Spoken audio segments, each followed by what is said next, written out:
Assalamu alaikum, everybody. Thank you for joining us. I often tell this story about my childhood as an Iraqi immigrant. When I first came to the States many years ago, there was no mosque in sight. But the local Syrian Christian Orthodox church insisted that we come use their church for Friday prayers, for our Jum'ah prayers.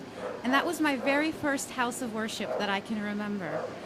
Every Friday we would go, we would do our prayers, and on Sunday the Christian families would have their prayers. And on Saturdays, all of the kids, the Muslim and the Christian kids, would attend Sunday school together, and we would learn Arabic. And I never once felt that I didn't have a home or a place to pray or didn't have a house of worship. And it was in the halls of St. George's Christian Orthodox Church that I first learned to read the words of the Holy Quran. I grew up loving Arab Christians, Arab Jews, Arab Baha'is, and it breaks my heart to think of what the ISIS is doing to the Iraqi and to the Syrian community. And I would like to read you a statement from one of the earliest opened Shia mosques, of which my uncle is an imam. It is the Al-Khoi Foundation here in Jamaica, New York. The Al-Khoi Foundation in Iraq has issued a statement condemning the attacks on religious and ethnic minorities in ISIS-controlled areas, condemning attacks on all places of worship, mosques, churches, and others, as well as attacking other revered symbols of those communities. The foundation offered its support and called upon all Iraqis to offer all possible assistance to the families of displaced communities and to protect them from the aggression they are subjected to.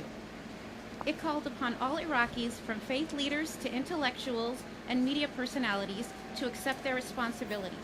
It called upon the political players and the government and parliament of Iraq to be responsible for protecting the religious and ethnic communities in ISIS-controlled territories such as Christmas, the Shabak, the Turkmans, and the Yazidis. The horrific targeting of homes of the indigenous Christian communities and the destruction of the churches is causing their mass exodus from their hometowns in total violation of the basic principles of humanity. The Al-Khoi Foundation calls for the practical and immediate steps to protect life, places of worship, and historical heritage, and to offer shelter to house the refugees. The foundation strongly urges the UN and UNESCO, the Organization of Islamic Cooperation, and the Arab League to act on this humanitarian catastrophe and the grave danger this poses to world heritage before it is too late.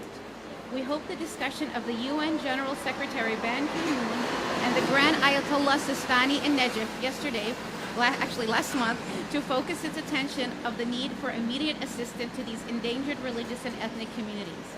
The Al-Khoi Foundation is ready to cooperate with all faith groups and minority communities to organize and achieve these goals. Thank you very much, everybody, for being here. Assalamu alaikum.